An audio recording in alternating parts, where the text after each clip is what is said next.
Hugot nga seguridad ang ipatuman sa Davao City Police Office kun DCPO alang sa usa ka misa nga himuon sa San Pedro Cathedral karong adlaw Marso 11, 2026 or usa ka tuig na ang nakalabay.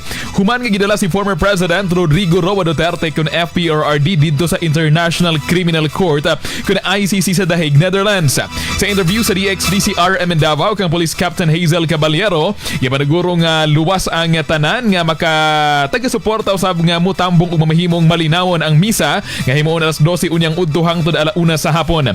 Matod pa sa spokesperson sa DCPO nga kapin usa ka gatos ka mga PNP personnel ang ipakatag sulod og gawas sa simbahan.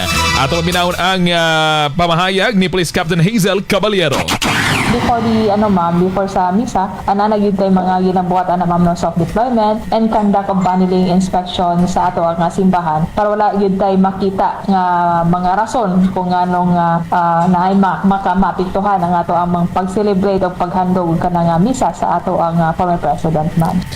Samtang ginamonitor sa garon sa DCPO ang grupo nga dunay planong mapahigayon og walk for justice alang sa panawagang mapauli si FPRRD dinhi sa Pilipinas.